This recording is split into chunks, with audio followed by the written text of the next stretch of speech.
दोस्तों आज का टॉपिक है संधि।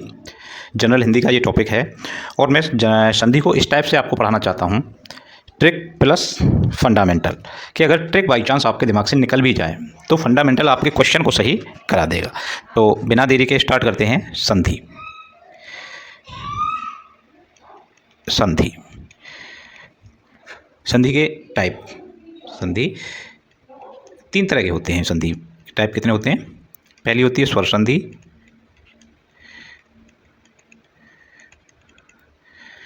स्वर संधि में क्या होता है भैया कि थोड़ा सा डिटेल लिख दूँ, बाकी आगे पूरा डिटेल इसका बताना है। इतना भी डिटेल नहीं बताना जितना आपके एग्जाम के लिए आवश्यक है, उतना डिटेल। स्वर संधि, स्वर संधि में क्या होता है? दो स्वर वर्णों का, दो स्वर वर्णों का, ठीक। अच्छा, दूसरे नंबर पर हमारी आई व्यंजन संधि। व्यंजन संधि तो सिंपल सी बात है, दो व्यंजनों का मेल, है ना। दो व्यंजनों का व, या कह दूं, या एक व्यंजन व एक स्वर का मेल। यहाँ दोनों स्वर ही होंगे, लेकिन यहाँ दो व्यंजन भी हो सकते हैं, एक व्यंजन और एक स्वर भी हो सकता है, तब भी संधि कैसी होगी? हमारी व्यंजन संधि होगी। तीसरी वाली होती है विसर्ग, विसर्ग संधि। विसर्ग संधि में क्या होता है जी? इसमें क्या होता है कि वर्ण का विसर्ग में परिवर्तन हो जाता है। विसर्ग में परिवर्तन हो जाता है,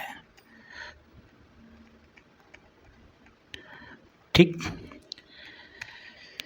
अच्छा, अब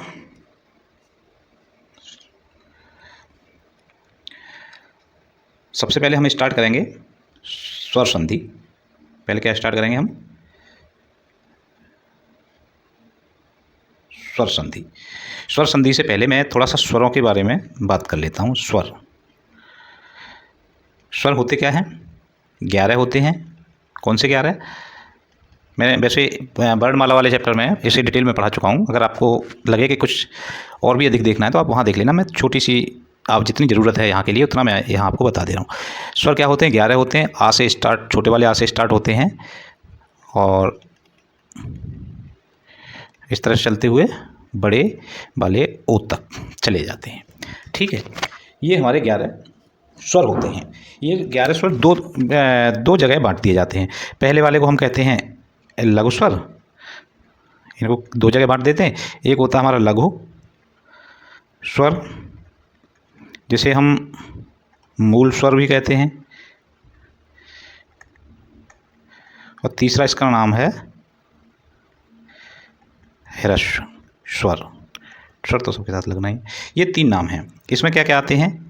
अ छोटा वाला, ए छोटी वाली, ओ छोटा वाला और ऋषि छोटा वाला। ये 4 होते हैं मूल स्वर। और इसके अलावा जो 7 बचे वो होते हैं हमारे दीर्घ स्वर। ये बताना इसलिए ज़रूरी था कि पहली स्वर संधि का जो टाइप है उसका पहली का ही नाम क्या है? दीर्घ स्वर संधि। तो हमको जब तक दीर्घ स्वर का नहीं पता तो दीर्घ स्वर संधि क्या समझेंगे? तो दीर्घ स्वर में क्या हो गए? बाकी बचे 7 दीर्घ स्वर में हो गए। क्या क्या हो गए? आ, ई और उ। फिर 3 ये, ए, ओ और ओ। 4 ये मैंने 3 और 4 क्यों? वो तो 7 ये दीर्घ स्वर ही हैं सब। लेकिन इसमें जो पहले ये 3 हैं इनको हम कहते हैं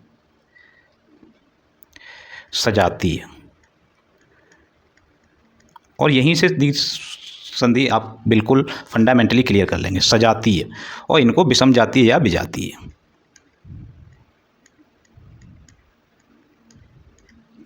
ठीक। इनको सजातीय क्यों कहा जाता है? क्योंकि इनमें एक जैसे स्वर, जैसे अ प्लस आ मिलके क्या बनाएंगे, आ बनाएंगे। कहने का मतलब यहाँ दोनों एक जैसे होंगे। ऐसे ही ए प्लस ए, या इन दोनों में एक बड़ा छोटा भी हो सकता है, लेकिन होंगे वही वर्ड, क्या बनाएंगे, ई, है ना। जैसे इसमें मैं अगर ये भी लिखता ना कि अ प्लस आ, तब भी ये सही होता। लेकिन इसमें होता क्या कि अगर आ है तो इसके दोनों समान जाति के ही होंगे, ठीक। इसलिए इनको क्या कहा जाता है, सजातीय। क्लियर। और अब इसको समझने की कोशिश करो, विषम जाति या विजातीय को। अ प्लस ए मिलके, अ प्लस छोटी वाली ए मिलके क्या बन जाती है, ए। तो देखिए ये अ है और ये ए है, ये सजाती नहीं है, ये कैसे हैं, विषम जाती हैं। इस वजह से ये चार जो दीर्घ स्वर हैं, ए ओ औ, ये क्या होते हैं, विषम जाती होते हैं। और आ ई उ, इसके अलावा आ ई उ के अलावा ये स्वर भी सजाती होता है। ऋषि प्लस ऋषि बराबर दीर्घ ऋषि, दो बार ये लग जाएगा, ठीक है। ये भी सजाती होता है, ठीक है। ए प्लस ए मिल गए ए, और अ प्लस बड़ी ई मिला दी जाए तो क्या बन जाता है, ए बन जाता है, ठीक है। ऐसे ही अ के साथ अगर छोटा वाला ऊ मिला दिया जाए, जस्ट ए मिनट,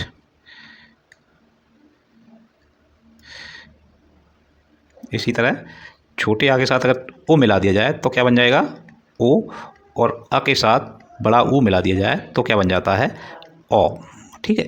ये कहानी है स्वरों की, ठीक। तो आप यहाँ सजाती पे थोड़ा सा ध्यान दीजिए, ये 3 स्वर सजाती हैं। इसके अलावा बड़े वाला ऋषि जो आजकल यूज नहीं होता, लेकिन फिर भी क्या है, सजाती है। तो मुख्य रूप से आप इन चीज़ों पे ध्यान देंगे, आ बड़ी ई, बड़ा आ बड़ी ई और बड़ा ऊ, ठीक। सजाती क्यों कि आ में दोनों वर्ड आ से ही होंगे, अ और आ होगा, या दोनों आ होंगे, या दोनों आ होंगे। ऐसे ही ई का, ऐसे ही ऊ का, इसलिए इनको सजाती कहते हैं। सजातीय दीर्घ स्वर हैं और ये विजातीय हैं, क्योंकि इनमें एक स्वर आ होगा, दूसरा स्वर ओ होगा, ए होगा या ई होगा, इस तरह से ये चारों बनते हैं। तो ये विजातीय हैं। इतना सब समझ में आया। अब मैं थोड़ा सा आगे बढ़ता हूँ।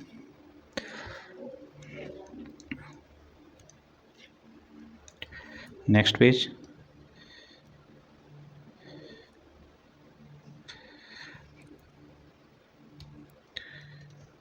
ठीक, तो अब आ जाते हैं हम अपनी संधि पे। तो स्वर संधि के प्रकार, स्वर संधि के प्रकार देखिए, इसके 5 प्रकार होते हैं। पहला होता है दीर्घ स्वर संधि। दीर्घ स्वर संधि कैसी होती है, थोड़ा सा वर्णन मैं इसका लिख दूं, या पहले 5 लिख दे रहा हूँ, फिर एक एक करके बताता हूँ। दीर्घ के बाद आती है यड़, यड़ स्वर संधि। यड़ के बाद आती है गुड़, गुड़ के बाद वृद्धि, वृद्धि स्वर संधि। और वृद्धि के बाद अयाद स्वर संधि। तो सबसे पहले हमारी कौन सी हो गई, सबसे पहले हमारी हो गई दीर्घ स्वर संधि। सबसे पहले हम क्या लेंगे, दीर्घ स्वर संधि। दीर्घ स्वर संधि, इसका वर्णन देखिए। सजातीय वर्णों के मेल से दीर्घ स्वर बने, क्या होता है, सजातीय वर्णों के मेल, ये मेल ही तो संधि है, मेल से, सॉरी, मेल से दीर्घ स्वर बने। बात कुछ समझ में आई कि इस तरह की संधि में, दीर्घ स्वर संधि में सजातीय स्वर, सजातीय स्वर कौन कौन से होते हैं, सजातीय दीर्घ स्वर कौन से होते हैं, बड़ा वाला आ, बड़ी वाली ई, बड़ा वाला ऊ, और अगर ज़रूरत पड़े तो बड़ा वाला ऋषि। ये चारों दीर्घ स्वर दीर्घ स्वर हैं और हमको दीर्घ स्वर ही इसमें चाहिए। और वर्णों का मेल कैसा होना चाहिए? सजाती होना चाहिए। तो ज़रा देखिए सजाती वर्ण कौन से होते हैं। जैसे अ का सजाती क्या है? अ है, या अ का सजाती क्या है? आ है, या आ का सजाती क्या है? अ है, या आ का सजाती क्या है? आ है। इन सब के मेल से दीर्घ स्वर बन जाएगा। दीर्घ स्वर क्या होता है? सजाती दीर्घ स्वर आ का क्या हुआ? आ।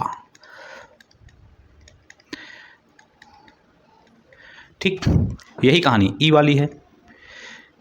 सब लिखने की जरूरत नहीं, ए प्लस ए वाली भी क्या बन जाएगी? ई। ऐसे बाकी ये तीनों। और ओ वाले में ओ प्लस ओ बराबर दीर्घ ओ। ठीक, और चाहें तो ऋषि भी लिख दें, ऋषि प्लस ऋष बराबर दीर्घ ऋषि। दीर्घ ऋषि में 2 बार ये ऋषि का चिन्ह आता है। ठीक है, ये कहानी है। ठीक, तो अब मैं छोटे छोटे, वैसे तो जितने भी प्रीवियस ईयर में क्वेश्चन आए हैं या जिनके आने की प्रबल संभावना रहती है उसका मैं एक सेट बनाता हूँ अच्छा खासा और उसे आपको कराता हूँ। लेकिन फिर भी उदाहरण के लिए मैं 2-4 शब्द लिखता हूँ। मैंने लिखा यहाँ सबसे अच्छा विद्यालय। अब इसका संधि विच्छेद करिए, मतलब इसका तोड़िए। ये किस किस 2 शब्दों से मिलकर बना है? सोचिए ज़रा। देखिए पहला हो गया, पहला शब्द होता है विद्या, है ना, और दूसरा होता है आलय। विद्या प्लस आलय। विद्या का मतलब तो शिक्षा होती है, आलय का मतलब उसका घर, मतलब जहाँ विद्या पढ़ाई जाती है उस जगह को हम क्या कहते हैं? विद्या का आलय, विद्या का घर, मतलब विद्यालय। तो अब यहाँ देखिए इसका अंतिम स्वर क्या है? आ है, और इधर का अंतिम स्वर क्या है? ये भी आ है। दोनों मिलके फिर से क्या बना रहे हैं? आ ही बना रहे हैं। दोनों मिलके क्या बना रहे हैं? आ ही बना रहे हैं। कौन सी संधि हो गई इसके बीच में? संधि का प्रकार कौन सा हो गया इसमें? दीर्घ स्वर संधि। कुछ समझ में आया? दीर्घ स्वर संधि में सजातीय वर्ण होने चाहिए, तो सजातीय है, यहाँ भी आ है, यहाँ भी आ है। ठीक, एक और लेते हैं। मैंने लिखा नदीस, इसको तोड़िए, नदी। एक शब्द तो इसमें होगा नदी, दूसरा शब्द होगा इसमें ईस। बताइए यही तो होगा। तो नदी में कौन सा वर्ड मिल रहा है? कौन सी मात्रा मिल रही है? बड़ी ई की। इसका मतलब ये भी ई है और ये ई हमें दिख ही रहा है, और दोनों मिलकर दोबारा से क्या बना रहे हैं? नदी। ई का ई ही बन रहा है, बड़ी ई। कौन सी संधि होगी नदी इसमें? दीर्घ, क्योंकि दोनों सजाती हैं, एक जैसे हैं, दीर्घ स्वर संधि हो गई। और बड़ी ई बन रही है, मतलब दीर्घ स्वर बन रहा है, दीर्घ स्वर संधि हो गई। ये इसकी पहचान होती है। और बताइए, एक और उदाहरण मैं लेता हूँ, एक उदाहरण और लेता हूँ। देखिए मैंने पहला उदाहरण तो लिया ये विद्यालय वाला, दूसरा एग्जाम्पल मैंने लिया नदीस वाला, एक एग्जाम्पल और ले लेता हूँ, भानुदय। भानुदय शब्द सुना है? भानुदय। अब इसको तोड़िए। भानु का मतलब होता है सूर्य, भानुदय ऐसे होता है, भानु प्लस उदय। भानु कहते हैं सूरज और उदय कहते हैं उसको उगने को, निकलने को। तो सूरज का उगना। मैं इसे थोड़ा सही करूं, शायद आप कंफ्यूज हो रहे होंगे। भानुदय ये शब्द बनता है। भानु मत कर देना, जैसे मैंने अभी कर दिया था गलती से भी, कहीं दूसरी जगह चल भी जाएगा, यहाँ नहीं चलेगा। तो देखिए यहाँ पर कौन से ऊ की मात्रा है? छोटे ऊ की। तो यहाँ से स्वर क्या मिला? ओ मिला, और यहाँ हमें छोटा ऊ मिल ही गया। दोनों मिलके क्या बना रहे हैं? बनाना चाहिए बड़ा ऊ, और बड़ा ऊ हमें यहाँ मिल रहा है। तो सजातीय हैं, एक जैसे हैं, सजातीय का मतलब एक जैसे हैं और मिलके दीर्घ स्वर बना रहे हैं, इसका मतलब दीर्घ स्वर संधि यहाँ पर हो गई। एक और रह रहा, उसका भी ले लेते हैं, छुट्टी करते हैं चारों का। एक शब्द आता है हमारे पास पितृ ऋण। पितृ का ये र है और ये ऋण का है, दोनों एक साथ लग गए। ठीक, इसका तोड़िए। पहला होगा पितृ प्लस दूसरा होगा ऋण। यहाँ भी वही कहानी बन गई भैया, ये ऋषि की मात्रा लगी और ये ऋषि पूरा का पूरा हो गया, और दोनों मिलके क्या बन गए? बड़ा वाला ऋषि, डबल वाला। तो सजाती वर्ण हैं और मिलके दीर्घ स्वर बना दिया। इसका मतलब ये क्या हो गई? दीर्घ स्वर संधि। दीर्घ स्वर संधि, ये फंडामेंटल है, इसे आप लर्न करिए। मैं इसके बाद आपको एक एक वीडियो में एक एक संधि के बारे में मैं आपको बताता हूँ, है ना, वो ज़्यादा सही रहेगा, क्योंकि हौज फौज नहीं होना चाहिए। एक बार अच्छे से पढ़ लीजिए, छोटी छोटी वीडियो होंगी, ठीक है। दीर्घ स्वर संधि मैं इसे खत्म करता हूँ। नेक्स्ट में मैं यड़ संधि और लास्ट में इनकी ट्रिक।